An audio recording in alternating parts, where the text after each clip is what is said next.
விருந்தினர்களாக வருகை தந்திருக்கக்கூடிய இயக்குனர் வள்ளிமலைவேலன் படக்குழுவினர் பெற்றுக் கொள்கிறார்கள்.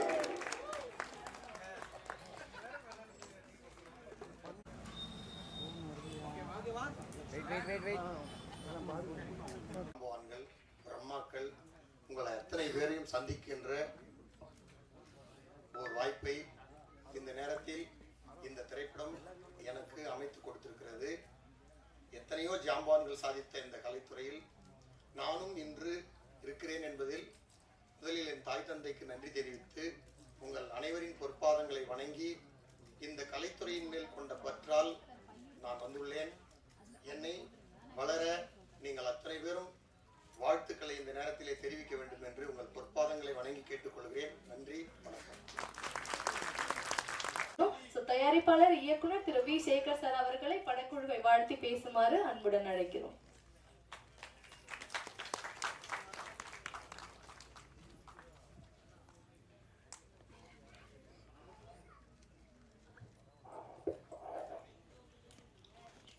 வள்ளிமலைவேலன்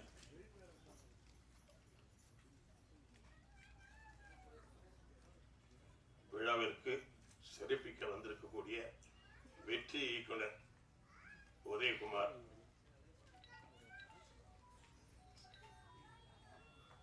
நம்ம பேரரசு, இவங்கெல்லாம் மிகப்பெரிய வெற்றி படங்களை கொடுத்தவங்க. மங்கை ஹரிராஜன் சீரியல் சினிமா ரெண்டுலையும் வெற்றி படம் கொடுத்தவர். அகில உலக ஃபேமஸ் முருகன். இந்த சீசன்ல முருகன் பேர் வச்சதால அவர் வெற்றி பெறுவார் எனக்கு தோணுது. முருகன் தான் இப்ப சூப்பர் ஸ்டார். இந்த சூழ்நிலை ஆன்மீகத்திலையும் சரி, அரசியலையும் சரி, சினிமாவுக்கு வந்துட்டாரு. அந்த வகையில இந்த படம் வெற்றி பெறும். அதை போடும்போது நீங்க விளம்பரம் போடும்போது கூட அப்படி ஓரமா ஒரு வேல் போட்டிருக்கீங்க. அது கொஞ்சம் முருகர் கூட கொஞ்சம் ஒன்று போட்டுருங்க ஓரமா. அதாவது ஆன்மீக படம் மாதிரி இருக்கக்கூடாது, ஆனா முருகர் ஏதோ உங்க எம்பலம் மாதிரி இருக்கட்டும். அதுக்கு சீசன் இருக்கு. அதனால இந்த படத்தில் இருக்கிற கதாநாயகி, தயாரிப்பாளரி கதாநாயகி எப்பயுமே கதாநாயகன்னா எல்லாம் எம்ஜிஆர் சரோஜா தேவி மாதிரியே இருக்கணும்னு அவசியம் இல்லை. அந்த படத்துக்கு பொருத்தமா இருக்கணும். அந்த படம் எடுக்கிறது கிராம படம்னா கிராமத்துக்கு பொருத்தமா இருக்கணும். சிட்டி படம்னா சிட்டிக்கு பொருத்தமா இருக்கணும். உலக சுற்று வாலிபன் மாதிரி இருந்தா எம்ஜிஆர் மாதிரி தான் இருக்கணும். இல்லைன்னா உலக சுற்றி பார்க்கறதுல வேஸ்ட் இல்லையா? அந்த மாதிரி வீரபாண்டி கட்டபொம்மன்னா சிவாஜி மாதிரி ஒருத்தருந்தாதான். அந்த மாதிரி இந்த படத்துக்கு ஏற்ற கதாநாயகி புதுசு மாதிரியே தெரியல, நல்ல கூச்சம் இல்லாம நடிச்சிருக்காங்க, எல்லாம் பண்ணிருக்காங்க. மற்றவங்களும் எல்லாருக்கும் இந்த டெக்னீஷியன்ஸ் எப்பயுமே என்ன பண்ணுவாங்கன்னாக்கா அந்த நடிகர்களை மட்டும் பாராட்டிட்டு டெக்னீஷியன் விட்டுருவோம். ஏன்னா அவங்க பின்னாடி இருக்கிறாங்க, அவங்க தான் ஏற்கிறவங்க, மரத்துக்கு வேறு மாதிரி அவங்க. அந்த கேமராமேன், எடிட்டர், மொத்தம் அதில் இருக்கிற அனைத்து டெக்னீஷியனுக்கு என்னுடைய வாழ்த்துக்கள். இந்த படத்தை நீங்க வெளியிடும் பொழுது இப்போ கூட்டம் அதிகமா இருக்கு, ஹவுஸ்ஃபுல்லா இருக்கு. இது தியேட்டரில் கொண்டு வர்றது எப்படின்னு தான் பார்க்கணும். நம்ம ஆள் பாதி ஆட பாதின்னு சொல்லுவாங்க. ஒருத்தர் படம் பாதி தான், படம் எடுக்கிறது பாதி தான், ஆனா அதை ப்ரொமோட் பண்றது பாதி. சில ஆள் ஆள் பார்த்தீங்கன்னா ரொம்ப வீக்கா இருப்பான். அவன் ட்ரெஸ், அவன் ஹேர் ஸ்டைல பார்த்தா எத்தனை பொண்ணு திரும்பி பார்க்குறான். அவனை ஆள் சாதாரண ஆளா இருப்பான். சில பேர் அழகா இருப்பான், ட்ரெஸ் பண்ண தெரியாது, நடக்க தெரியாது, பேச தெரியாது. அந்த மாதிரி ஆள் பாதி ஆட பாதின்றது எந்த காலத்திலுமே உண்டு. அந்த வகையில படம் எடுத்தா பாதி தான். இந்த படத்தை ப்ரொமோட் பண்றது தான் நம்முடைய வெற்றி இருக்கு. உதாரணத்துக்கு பள்ளிக்கூடத்துல 6வது படிக்கிற பசங்களுக்கு ஒரு போட்டி வைப்பாங்க, 8 வரைக்கும் படிக்கிறவனுக்கு ஒரு போட்டி வைப்பாங்க, SLC வரைக்கும் படிக்கிறவனுக்கு போட்டி வைப்பாங்க. அப்ப ஈஸியா அந்த பசங்க ஜெயிச்சு மேலில் வர்றதுக்கு நல்லா இருக்கும். 6ல இருந்து SLC வரைக்கும் எல்லாருக்கும் ஒரே மாதிரி ஓட்ட பண்ணி வச்சா அவன் வீக்கா இருந்தா கூட SLC படிக்கிறது தான் ஜெயிப்பான். 6வது படிக்கிறவன் என்னதான் ஒன்னாலும் அந்த பெரிய பசங்க கூட போட்டி போட முடியாது. ஒரு காலகட்டத்துல இங்கெல்லாம் சில்வர் ஜூபிலி படம் கொடுத்துவார் உதயகுமார்லாம். அவர் படம்லாம் தெரியும் உங்களுக்கு, நல்லா தெரியும் உங்களுக்கு. சரி, இவர் பேரரசு, விஜய் எல்லாருக்கும் நல்ல நல்ல படம் கொடுத்தாங்க. இவங்க படங்கள்லாம் மிகப்பெரிய வெற்றி பெற்றது. ஆனா அதே அவங்க எல்லாம் இப்ப படம் எடுத்து ரிலீஸ் பண்ண விட ஜெயிக்கிறது கஷ்டம். என்ன காரணம்? அப்ப நாங்க படம் எடுக்கும் போது என்ன இருந்ததுனாக்கா பெரிய படங்கள் கூட 250 படத்துக்கு மேல ரிலீஸ் பண்ண முடியாது. 4000 தேட்டர் இருக்குதுன்னா 250 படம் தான் பெரிய படம் ரிலீஸ் பண்ணணும். நான் ப்ரொடியூசர் கவுன்சிலில் இருந்த பொறுப்பில் இது அண்ணெல்லாம் இருக்காங்க கேட்டுப்பாரு. நாங்கள் ரூல்ஸ் கொண்டு வந்து வச்சிருந்தோம். எல்லாரையும் ஒரே நேரத்தில் ரிலீஸ், இது 200க்கு மேலே ரிலீஸ் பண்ணாத. அப்புறம் மீடியமா படங்கள் 100 தேட்டரு, சின்ன சின்ன படங்கள்லாம் 50 தேட்டர்னு விட்டா என்ன ஆகுதுன்னா எல்லாருக்கும் தேட்டர் கிடைக்கும். இன்னைக்கு என்ன பண்ணிட்டாங்கன்னா கேட்டை திறந்து விட்ட மாதிரி விட்டுட்டு ஒரு படம் பெரிய படம் ரிலீஸ் ஆனா 2000 தேட்டர் மொத்த தேட்டர் நீயே போட்டா அப்புறம் மீதி பேருக்கு எப்படி தேட்டர் கிடைக்கும்? அப்ப நீ தேட்டர் போடுற அங்க போட்டு சமீபத்தில் ஒரு வெற்றி தேட்டர் நண்பர் அவர் ஓனர் சொன்னார், ஒரு படம் ஒண்ணு நல்ல படங்க சின்ன படம் போட்டேன், 2வது வாரம் நல்லா வந்தது, திடீர்னு ஒரு பெரிய படம் வந்துருச்சு, அது தூக்கி போட்டேன். அந்த பெரிய படம் வந்துட்டா எப்பயுமே ஒரு பெரிய வசூல் வரும்ட்டு போட்டோம், பார்த்தா அது 2 வாரம் கூட ஓடல, மறுபடியும் அந்த தூக்கி போட்டு சின்ன படத்தை தூக்கி போட்டு அது 4 வாரம் ஓடிச்சிருந்தாரு. இது எப்படி ஆகி போச்சு பாருங்க. ஆக பெரிய படமும் சின்ன படங்களை ஒன்னா வர்றதை விட அழிவு சாதாரண விஷயம் இல்லை. அது எப்படின்னா 5 வயசு பையன்கிட்ட வந்து 40 வயசு பயில்வான் சண்டைக்கு போற மாதிரி. ஆக பெரிய படங்கள் வந்து நசுக்காம இருக்கணும்னா, ஒழுங்கா இருக்கணும்னா கண்டிப்பா வந்து பெரிய படங்கள் சின்ன படங்கள் வெற்றி பெறணும்னா பெரிய படங்கள் வேணாம்னு சொல்ல, அது தனித்தனியா வரணும். ஜனவரியில பெரிய படங்களா வந்ததுன்னா பிப்ரவரியில சின்ன படம் வரணும், மறுபடியும் மார்ச்ல பெரிய படம் வந்து அது ஒண்ணுக்கு ஒண்ணு கிளாஷ் ஆகக்கூடாது.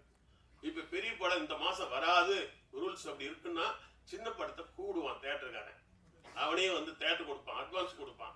நல்லா படம் ரிலீஸ் பண்ணும்போது உதய தேட்டர் 5 லட்சம், இவங்க 5 லட்சம் கொடுப்பாங்க. இங்க அண்ணா தேட்டர் இவங்க சின்ன படம் தான், அண்ணா தேட்டர் இவங்க அபிராமி எல்லாம் 5 லட்சம் கொடுப்பாங்க அட்வான்ஸ். இப்ப போய் நான் படம் எடுத்து வச்சிருக்கிறேன் கேட்டா எங்கிட்டே காசு கேட்கறான், அவன் தேட்டருக்கு முன்பணம் கொடுக்கணும்னு கேட்கறான். அதே டைரக்டர் தான், அதே இட்டு கொடுத்தவங்க. என்ன காரணம்னாக்கா மொத்த இப்போ கதவை திறக்கிறோம், பெண்களுக்கு வந்து ஒரு பக்கமா போங்க, ஆண்கள் ஒரு பக்கமா போங்க, குழந்தைகள் ஒரு பக்கம். பள்ளிக்கூடம் விட்டாங்க என்ன எப்படி கொடுறாங்க ஸ்கூல்ல, சில்ட்ரன்ஸ் சின்ன பசங்க எல்லாம் விட்ட பிறகுதான் அப்புறம் பெரிய பசங்களுக்கு டோர் திறந்து விடுறாங்க. ஏன்னா ஒன்னா போனா சின்ன பசங்களை மிதிச்சிடுவாங்க எல்லாரும். அப்படிலாம் இல்லாம மொத்தமா அப்படியே மாட்டுக்கட்டா ஆடுகட்டா திறந்து விடுற மாதிரி விட்டா படங்கள் பூரா அழிஞ்சு போயிடும். இப்ப நீ எடுக்கிறது கஷ்டம் இல்லை, இதை ரிலீஸ் பண்ணும் போது நல்ல தேட்டர்களை பார்த்து ரிலீஸ் பண்ணணும். 2வது இந்த டெக்னீஷியன்ஸுங்களை எல்லாரையும் நான் கேட்டுக்கிறேன், படம் எடுக்கிறது ப்ரொடியூசர் வேலை மட்டும் அல்ல, இந்த படம் நல்லா ஓடணும் எல்லாருக்கும் வாய்ப்பு வரும். நடிகர் நடிகைகள் டெக்னீஷியன்ஸ் எல்லாரும் நீங்க இந்த படத்தை ஓட வைக்கிற வரைக்கும் நீங்க வேலை செய்யணும். படம் முடிஞ்சது கையை கழுவிட்டு வேலை பார்த்துன்னு போயிடக்கூடாது. ப்ரொடியூசர் அப்புறம் மாட்டிக்குவார். ப்ரொடியூசருக்கு பணம் வந்துச்சுன்னா தான் திரும்ப அடுத்து படம் எடுப்பாரு, உங்களை எல்லாரையும் மறுபடியும் திருப்பி அந்த டீம் ஜெயிக்க முடியும். அதனால இந்த டெக்னீஷியன்ஸ் எல்லாம் இந்த படத்தை கொஞ்சம் தேட்டர்ல போட்டா கூட அதை ப்ரொமோட் பண்ணி அழகா டெவலப் பண்ணி மெயிலில் வெற்றியை கொண்டு வரது தான் இருக்கு. பாதிதான் நீங்க ஜெயிச்சிருக்கீங்க படம் எடுத்ததுல, ஆனா இந்த காசை எடுத்தாதான் நீ வெற்றி பெற்ற மாதிரி அர்த்தம். ஆகவே இந்த காசை திருப்பி எடுங்க. இது மறுபடியும் எல்லா இடத்துலயும் பேசும்போது சொல்லுவேன், இந்த சின்ன படங்களை எப்பயுமே தூக்கி விடுறது யாருன்னா பத்திரிகையாளர் தான்.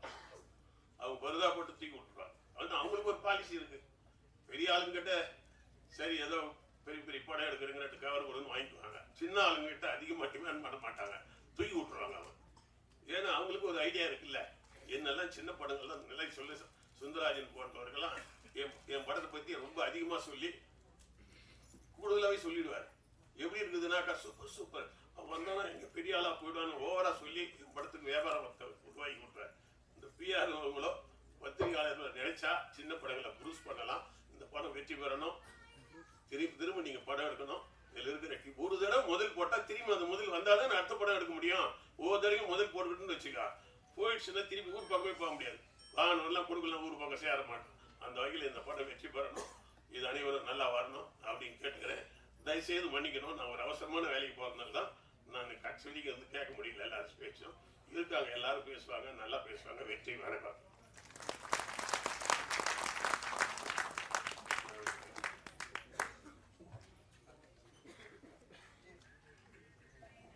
Thank you sir, thank you so much sir. அடுத்ததாக Tamil Nadu union journalist state president Thiru DSR Subash அவர்களை பேசுமாறு அன்புடன் அழைக்கிறோம்.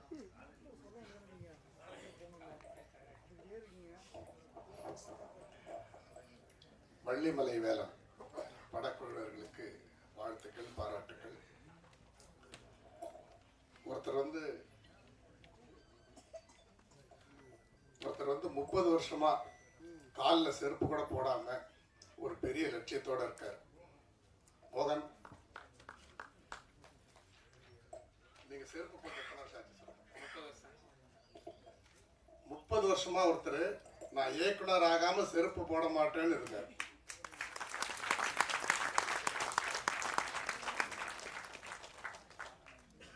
அவருடைய முயற்சி, அவர் 30 ஆண்டுகளா பல்வேறு, அவர் ஒரு யூனிட்ல இருந்து ஒரு கேமரா அசிஸ்டண்டா இருந்து என்னுடைய குருநாதர் ஆர் உதயகுமார் சார் படங்கள் எல்லாம் அவர் அசிஸ்டன்ட் கேமராமேனா ஒர்க் பண்ணியிருக்காரு. என்னுடைய நண்பர் செல்வாவுடைய ஸ்கூல்ல அவர் இன்னைக்கு ஒரு இயக்குனராக வந்திருக்காரு.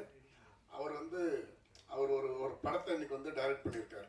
அதாவது ஒருத்தர் 30 வருடமா ஒரு மனிதர் தான் கொண்ட லட்சியத்துக்காக காலில் செருப்பு போடாம அந்த வெறியோட இன்னைக்கு ஒரு சக்சஸ் பண்ணியிருக்காருன்னு சொன்னா, அவருக்கு அந்த வாய்ப்பை கொடுத்த தயாரிப்பாளர்களுக்கும் அவருக்கு ஒத்துழைப்பு கொடுத்த அனைவருக்கும் முதலில் நன்றியை தெரிவிச்சுக்கிறோம். கியூப்னா என்னன்னே தெரியாத தயாரிப்பாளர் தான் இருக்காங்க. ஸோ நீங்கள் பேசுகிறீங்க தம்பி, இது இந்த மேடையில் பேசுகிறீங்க. நேராக தயாரிப்பாளர் சங்கத்துக்கு போயிட்டு அவங்க எல்லாத்தையும் ஒரு மீட்டிங் போட்டு பாரு. அது ஈசி மெம்பர் இருக்கிறப்ப ஈசி மீட்டிங் நடக்க போகுது. இன்னும் கொஞ்சம் ஒரு பேப்பரில் கூட எழுதி கொடுத்துரு என்னென்ன பேசணும்னு. ஸோ சினிமா காப்பாற்றப்பட வேண்டும். நான் என்ன சொல்ல வரேன்னா, நானும் ஈசி மெம்பராக இருந்தேன். ஒரு 10-15 5 தடவை 4 தடவையோ இருந்தேன். 5ஆவது தடவை இருந்தால் தான் திருப்பி என்னை நிற்க முடியும், இல்லைன்னா நிற்க முடியாதுன்னு சொல்லி என்னை விரட்டி அடிச்சாங்க. நான் ஒருத்தன் தான் கொஞ்சம் குரல் கொடுத்துட்டு இருந்தேன், அதையும் கேட்டுக்கிட்டேன். நீ கேட்குறிய இந்த கேள்விகள்லாம் நான் கேட்டது. ஒரு புக் மை ஷோவை ஒரு தயாரிப்பாளர் சங்கத்தில் ஒரு சர்வரை வச்சு நம்ம பண்ண முடியாதா? நம்மகிட்ட காசு இருந்தால் இயக்குனர் சங்கம் பண்ணிடும், பண்ண முடியும். ஆனால் அதுக்குள்ள ஒரு சின்ன வியாபாரம் இருக்கு. அந்த புக் மை ஷோவில் விற்கிற டிக்கெட்டில் வர்ற வருமானம், ஒரு டிக்கெட்டுக்கு 30 ரூபாய்னு வாங்குறாங்கன்னு சொல்கிறீங்களே, அந்த 30 ரூபாயில் யார் யாருக்கு கமிஷன் போகுதுன்னு ஒரு கணக்கு இருக்குது. அதெல்லாம் ஓப்பனாக சொல்லக்கூடாது, அசிங்கம். நம்ம மூஞ்சியில் நம்மளே சேர் வாங்கி பூசுகிற மாதிரி ஆகிடும். ஸோ இதெல்லாம் நிறைய விஷயங்கள், தீர்க்கப்படாத விஷயங்களை தீர்த்து வைப்பதை விட்டு தேவையில்லாத விஷயங்களை கிளறிக்கொண்டு நமது தயாரிப்பாளர் சங்கம் இந்த மாதிரி கொஞ்சம் சரியில்லாமல், நீங்கள் செயல்பாடு சரியாக இருந்திருந்தால் நாங்கள்லாம் ஜாலியாக இருப்போம். டைரக்டருக்கு வேலையை நான் ஒரு படம் பண்ணேன், கிழக்கு வாசல்னு ஒரு படம். சத்யஜோதி தியாகராஜன் அவர்கள் தயாரிப்பாளர். நம்ப மாட்டீங்க சார், நான் காலையில் 7 மணிக்கு என் கதவை தட்டுவார், நான் குளிச்சுட்டு வருவேன். குட் மார்னிங் உதயம்பர் பார்த்தா ஒரு ஷார்ட்ஸும் பனியனும் போட்டு, எங்கே சார் கிளம்புன? நாங்கள் இப்போ தான் லொக்கேஷன்லேருந்து வர்றோம் பார். 6 மணிக்கா? இல்லை நீங்கள் எந்த லொக்கேஷனில் ஷூட் பண்ணுறீங்களோ அது வரையிலும் நாங்கள் ஜாகிங் போனோம், நான் என் பிரதரும். இன்வால்மெண்ட் அவர் அப்படித்தான் சார். இன்னைக்கு 3 சீனா சார்? சொல்ல முடியாது சார், 4 சீன் எடுத்தாலும் எடுப்பேன் சார். 3 சீனே நல்லா எடுங்க சார் அப்படின்ட்டு போயிடுவார். நான் இந்த 3 சீன் எடுப்பேன், 3.5 சீன் எடுப்பேன், 4 சீன். எனக்கு அவருக்கு என்ன காட்சிகள் எடுக்கிறோம் அப்படின்றத முதல்லயே படப்பிடிப்புக்கு போகிறதுக்கு முன்னாடியே முழு கதையும் அவர்கிட்ட சொல்லிடுவேன். அவருடைய அனுபவம், அது மோகன் சாராக இருக்கட்டும், அவருடைய இந்த படத்துடைய கேமராமேன் மணிகண்ட சாராக இருக்கட்டும். மணிகண்ட சாரை பற்றி சொல்லணும்னா, கேமராமேன் பற்றி சொல்லணும்னா ஒரு சின்ன ஒரு வாசி தான். இன்றைக்கும் நான் ரொம்ப கூச்ச சுபாவம் உள்ளவன். நான் ஒரு ஃபைட்டுன்னு வெளியில் சொன்னால் கூட ரொம்ப கூச்ச சுபாவம் உள்ளவன்னா, ஒரு 5-6 பேர் வரிசையாக நிற்கணும் அப்படின்னா கூட நான் 6 பேர்த்துக்கு பின்னாடி தான் நிற்பேன். எல்லாம் நில்லுங்கண்ணே, ஆர்டிஸ்ட்லாம் நில்லுங்கன்னா 6 பேர்த்துக்கு பின்னாடி தான் நிற்பேன். ஒரு மானிட்டர் போனதுக்கப்புறம் அண்ணே முத்துக்கால் நான் காணும் அப்படின்பார். சார் நான் பின்னாடி தான் நிற்கேன். அண்ணே முன்னாடி நில்லுங்கண்ணே. ஏன்னா அந்த அளவுக்கு நான் ரொம்ப கூச்ச சுபாவம் உள்ளவன். ஆனால் ஒவ்வொரு சீன்லையும் நீங்கள் முன்னாடி நில்லுங்கண்ணே அப்படின்னு சொல்லி என்னை முன்னாடி கொண்டு வந்து போட்டினா கேமராமேன் சாருக்கு நன்றி. இந்த படத்தில் நானும் நல்லா நடிச்சிருக்கேன் அப்படின்னா அது இயக்குனரையே சாரும், கொடுத்த கேரக்டரை சொதப்பிருக்கேன்னா அது என்னையே சாரும். அதனால் நான் ஏற்கனவே சொன்ன மாதிரி ஆசைகள் இந்த படத்தில் தயாரிப்பாளர் நாகராஜ் சாருக்கு ஆசைகள் நிறைவேறிச்சு. அவர் ஹீரோ ஆகணும் அப்படின்னு ஆசைப்பட்டார். அந்த ஆசைகள் நிறைவேறிச்சு. தேவைகள் நிறைவேறணும், போட்ட பணம் திரும்ப வரணும். அதுக்கு நீங்கள் தான், மீடியாக்கள் தான் நல்ல முறையில் விமர்சனம் கொடுத்து, சின்ன பட்ஜெட் படங்கள்லாம் நீங்கள் தான் நிறைய தூக்கி விட்டுருக்கிறீங்க. நல்ல கண்டென்ட்டை நீங்கள் உதவி செஞ்சு சப்போர்ட் பண்ணால் தான் இந்த மாதிரி நிறையா புது ப்ரொடியூசர்கள் புது இயக்குநர்கள் இப்போ மோகன் சாருக்கு வந்து உதயகுமார் சார் சொல்லிட்டாரு மெம்பர் ஆனால் தான் வந்து செருப்பு வாங்கி போட முடியுது. ஆல்ரெடி கிட்டத்தட்ட இந்த ஆடியோ லான்ச்சுக்கு வந்துருச்சு. அதனால் ஒத்த செருப்பு போட ஆரம்பிச்சிட்டாரு. இன்னும் ஒரு செருப்பு தான் போடணும், அது ரிலீஸில் போட்டுருவார். அதனால் இந்த படம் மாபெரும் வெற்றி அடையணும். எல்லாரும் தேட்டரில் வந்து பாருங்கள். இதுக்கு மீடியா சப்போர்ட் பண்ணணும் கேட்டுக்கிறேன். நன்றி, வணக்கம். Thank you so much sir. அடுத்ததாக சின்னத்திரை இயக்குனர் சங்க தலைவர் திரு மங்கை ஹரிராஜன் அவர்களை பேசுமாறு அன்புடன் அழைக்கிறோம்.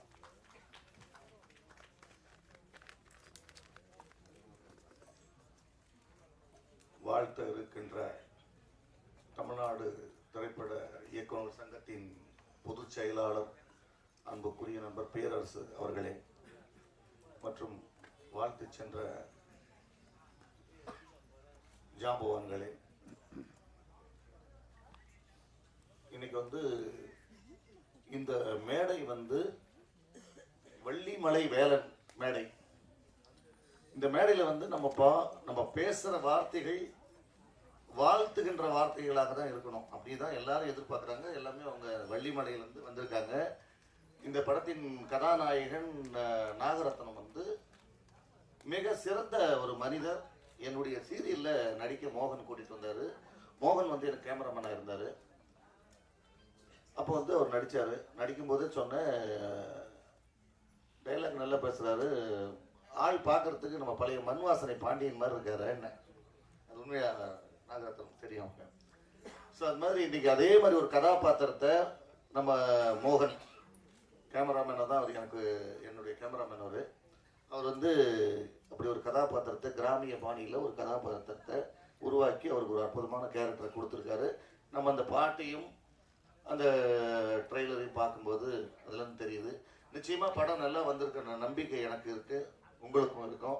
இதை வந்து நம்மளுடைய பத்திரிகை மீடியா நண்பர்கள் எல்லாருமே எங்கள் நண்பர்கள் தான். நான் ஒருத்தர் பேர் சொன்னால் ஒருத்தர் கோச்சிப்பாங்க. அதனால் அத்தனை பேருமே என்னுடைய நண்பர்கள் தான். நீங்கள் இந்த படத்தை ஒரு சிறப்பு வைத்தியம் செஞ்சு இதை மக்களிடத்தில் கொண்டு செல்லணும். அவங்க இது வந்து ஒரு படம் எடுத்துட்டா மட்டும் படாது. நான் கூட இப்போ ஒரு படம் ரிலீஸ் பண்ண, அதாவது ரொம்ப கஷ்டம், தேட்டர் கிடைக்கிறது ரொம்ப கஷ்டம். சின்ன படங்களுக்கு தேட்டரே கிடையாது. அதையும் மீறி நீங்கள் நல்ல விளம்பரம் பண்ணணும். படம் எடுக்கிறதே முக்கியம் கிடையாது. படம் பட்ஜெட் போடும்போது இன்றைக்கி இருக்கிற சூழ்நிலையில் ஒரு உதயகுமார் சார் சொன்னார், ஒரு நம்ம வி சேகர் சார் சொன்னார், அந்த காலகட்டங்கள்லாம் வேறு. இப்போ படம் எடுக்கும்போது நானே கிட்டத்தட்ட ஒரு வருஷம் படம் எடுக்கணும்னு போகிறது வர்றது இப்படி பேக் அடிச்சுட்டே இருக்கேன். என்னென்னா ஆர்டிஸ்ட் இருந்தால் எடுக்கணும், என்ன வேணும், அப்படி ஒரு பயம்லாம் இருக்குது. கதையே வந்து கதை மேலே நம்பி பந்தயம் கட்டலாம். கதை படம் அந்த மாதிரி படமும் ஒரு 100 படத்தில் ஒரு 5 படம் ஜெயிக்குது, அதுவும் இல்லைன்னு சொல்லலை. ஆனால் இன்னைக்கு வந்து கிட்டத்தட்ட 35 வருஷம் 37 வருஷமாக இந்த ஃபீல்டில் இருக்கோம். நமக்கு இன்னமும் அந்த பயம் வந்துக்கிட்டே இருக்குது. என்ன காரணம்னா இன்னைக்கு இருக்கிற காலகட்டத்தில் வந்து ஒரு படம் எடுக்கணும்னா முதல்ல வந்து விளம்பரத்தை, ஃபர்ஸ்ட் விளம்பரம் தான் மெயின். விளம்பரம் இருந்தால் மட்டும்தான் அந்த டிஸ்ட்ரிபியூட்டர் திரும்பி பார்க்குறாங்க, தேட்டருக்காரங்க திரும்பி பார்க்குறாங்க, ஒரு மீடியேட்டர்ஸ் அந்த கொண்டு போகிற மீடியேட்டர்ஸ் திரும்பி பார்க்குறாங்க. முதல்ல விளம்பரத்துக்கு ஒரு பெரிய நீங்கள் வந்து விளம்பரத்தை உருவாக்கணும். அப்புறம் தான் நீங்கள் அந்த படத்தை பற்றியே நீங்கள் அந்த ப்ரொமோஷன்ஸில் முதல்ல கவனம் செலுத்தணும். அதை வந்து இன்றைக்கி வந்து நான் வந்து என்னுடைய நண்பர் மோகனுக்கு நான் வந்து இது ஒரு வேண்டுதலாக வைக்கிறேன்.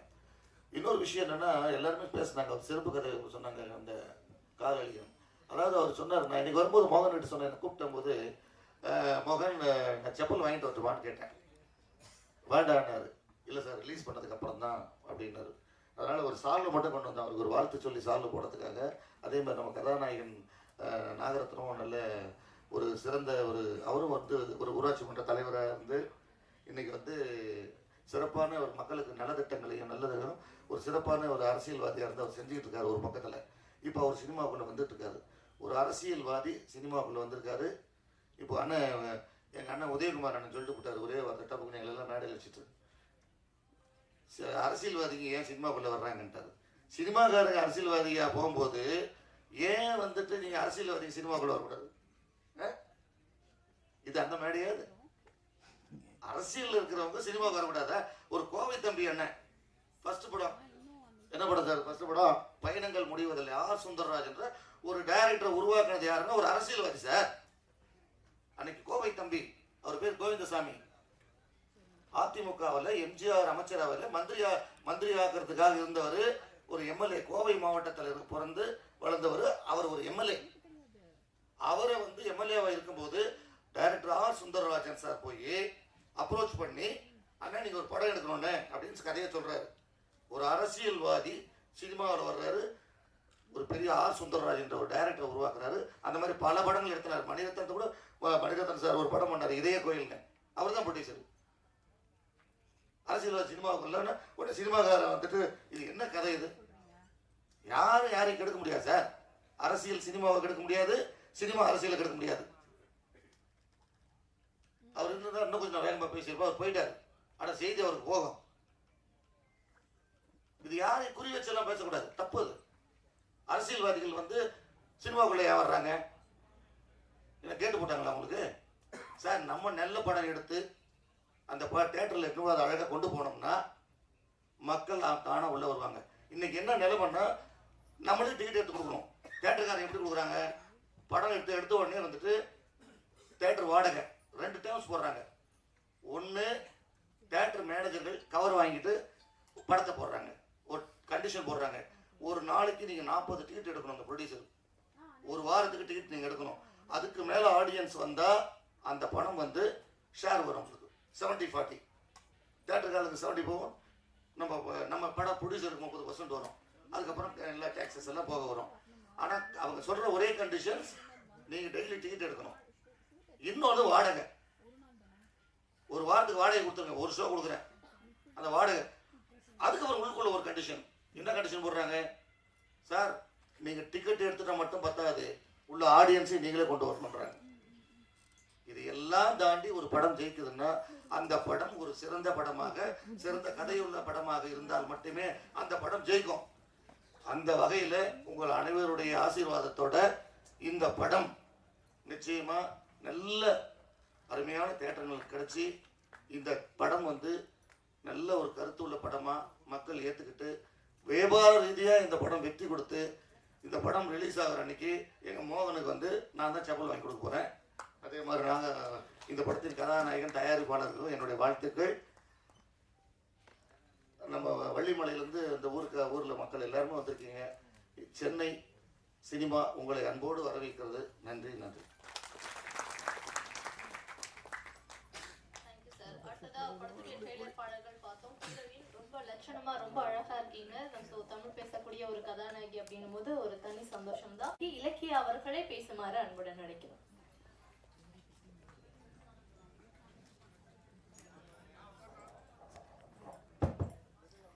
இறைவனுக்கு வணக்கம். எங்க படத்தை வந்து நீங்க பார்த்து ப்ரமோட் பண்ண வந்த எல்லாருக்கும் ரொம்ப நன்றி. ஸ்டேஜ்ல உட்காந்துருக்க எல்லாருக்குமே ரொம்ப ரொம்ப ரொம்ப நன்றி. வணக்கத்துக்குரிய என்னோட உரையை வந்து நான் ஸ்டார்ட் பண்ணிக்கிறேன்.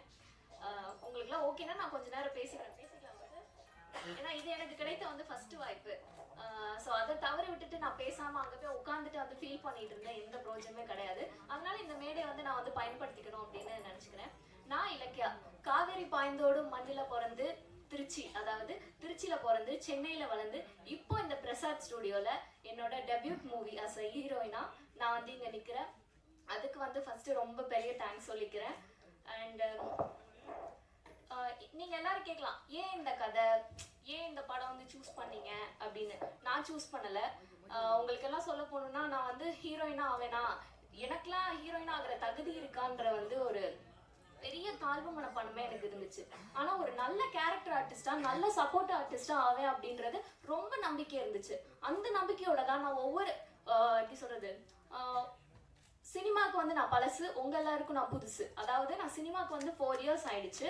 4 இயர்ஸ்மே ஒரு சின்ன சின்ன கதாபாத்திரம் கூட விடாம ஜூனியர் ஆர்டிஸ்டா இருந்திருக்கேன். அப்புறம் ஃப்ரேம்ல தெரிகிற மாதிரி நடிச்சிருக்கேன். அப்புறம் டைலாக் ஆர்டிஸ்டா, அப்புறம் கேரக்டர் ஆர்டிஸ்டா, சப்போர்ட் ஆர்டிஸ்டா, இந்த மாதிரி தான் வளர்ந்து இப்போ நான் வந்து ஹீரோயினா வந்து நிக்கிறேன். இதுவே வந்து என்ன எப்படி சொல்றது, நான் நினைச்சு பார்க்காத ஒரு கனவுன்னு சொல்ல முடியாது, நான் நினைச்சே பார்க்க முடியாத ஒரு விஷயம் வந்து நடந்திருக்கு அப்படின்னும் போது வந்து ரொம்ப பெருமையா இருக்கு எனக்கு. அண்ட் வந்து சினிமாவில் வந்து எப்படி சொல்ற, ஒவ்வொருத்தவங்க ஒவ்வொரு கருத்து சொன்னாங்க. நானும் எனக்கு தோன்ற ஒரு கருத்தை வந்து நாங்கள் ஷேர் பண்ணிக்கணும்னு நினைக்கிறேன். இதை வந்து நீங்கள் மக்கள்கிட்ட போய் சேருங்க. ப்ரொடியூசர், டைரக்டர்ஸ் எல்லார்கிட்டையும் நீங்கள் போய் சேர்க்கணும். சினிமாவில் வந்து நிறைய பேர் வாய்ப்பை தேடி அலைஞ்சிட்டு இருக்காங்க. அவங்களுக்குலாம் வந்து வாய்ப்பு வந்து எப்படி சொல்றது, அவங்க போய் தேடி கேட்டாலுமே வந்து வாய்ப்புகள் வந்து கிடைக்க மாட்டுது. ஏன் அப்படின்னா அவங்க இப்போலாம் ஈஸியாக வந்து ஷார்ட்கட்டாக போயிடுறாங்க. ஒரு ஷார்ட்கட்டாக அவங்களுக்குள்ள ஒரு குட்டி சர்க்கிளாக வச்சுட்டு அவங்களுக்கான ஒரு வாய்ப்பை தான் வந்து கொடுத்துட்டு இருக்காங்க. இந்த நிலைமை வந்து கண்டிப்பாக மாறணும். ஏன்னா எவ்வளவோ திறமையான ஆர்டிஸ்ட்டுங்க இருக்காங்க, எவ்வளவோ நிறைய படம் பண்ணி இப்போ சமீபத்தில் அவங்களுக்கு வாய்ப்பு இல்லாமல் நிறைய பேர் இருக்காங்க. அவங்கள எல்லாரையும் தேடி போய் நீங்கள் வந்து அவங்களுக்குலாம் வாய்ப்பு கொடுக்கணும். இப்போ ஈஸியாக வந்து இன்ஸ்டாகிராம் இன்ஃப்ளூயன்சர், யூடியூபர்ஸ் அப்படின்னு சொல்லிட்டு அவங்க எல்லாரும் ஈஸியாக வாய்ப்பு எடுத்துக்கிறாங்க. அவங்களுக்கும் நீங்கள் வாய்ப்பு கொடுக்கலாம், நான் கொடுக்க வேணான்னு சொல்லலை. அவங்கள யார் சினிமாக்குன்னு உண்மையாக உழைச்சி சினிமாக்காக யார் வந்து எஃபர்ட் எடுத்துக்கிறாங்களோ அவங்களுக்கு அந்த வாய்ப்பை கொடுங்க. இது வந்து டேரக்டர்ஸ், ப்ரொடியூசர்ஸ், நீங்கள் அந்த கேஸ்டிங் கால் அந்த மாதிரிலாம் போகிற அந்த டீம்ஸ்க்குலாம் வந்து இது கண்டிப்பாக போய் சேரணும்னு நினைக்கிறேன். அந்த மாதிரி வாய்ப்பை தேடி அலைஞ்ச ஒரு பொண்ணு தான் நான். இந்த படத்தில் வந்து ஹீரோயினாக வளர்ந்து நிற்கிறேன். இந்த படத்தில் எப்படி சொல்லணும்னா, எனக்கு வந்து வில்லேஜ் கேரக்டரில் நடிக்கணும்னு ரொம்ப பிடிக்கும். யூஸ்வலாக நம்ம இருக்கிறத விட ஒரு வில்லேஜ், ஒரு கெட்டப்பில், ஒரு மண் வாசனையோட கலந்த ஒரு லுக்கில், அந்த மண்ணோட மண்ணாக கலந்து அதுக்கேற்ற மாதிரி நம்மளே மாற்றிட்டு அந்த கதாபாத்திரத்திலே நடிக்கிறது வந்து எனக்கு ரொம்ப பிடிக்கும். அந்த மாதிரி அமைஞ்சது தான் இந்த வள்ளிமலை வேலன். இந்த வாய்ப்பு வந்து எனக்கு, நான் டோர்னமெண்ட்ல இருந்தப்போ, பூனேல இருந்தப்போ எனக்கு கால் வந்தது.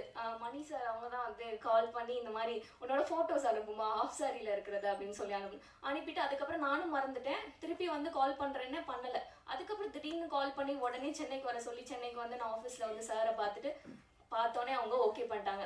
என்னோட குறைய வந்து நான் சொல்லிக்கணும்னு நினைக்கிறேன். அந்த குறையினால வந்து எனக்கு நிறைய வாய்ப்பு வந்து தட்டி கடிச்சு போனது. நான் ரொம்ப குட்டியாக இருக்கேன்னு சொல்லி, ஷார்ட்டாக இருக்கேன் அப்படி, உனக்கு திறமையெல்லாம் இருக்குமா ஆனால் நீ ஷார்ட்டாக இருக்க அப்படின்னு சொல்லிட்டு நிறைய ரிஜெக்ஷன் எனக்கு வந்திருக்கு. ஆனால் டேரக்டர் சார் வந்து அந்த குறையெல்லாம் பார்க்காம உண்மையான திறமைக்கு வந்து மதிப்பு கொடுத்தனால தான் நான் இந்த படத்தில் வந்து இப்போ இங்கே ஹீரோயினாக நிற்கிறேன்றது வந்து நான் இங்கே சொல்லிக்க விரும்புகிறேன். டீமை பற்றி சொல்லணும் அப்படின்னா, டேரக்டர் சார் வந்து ரொம்ப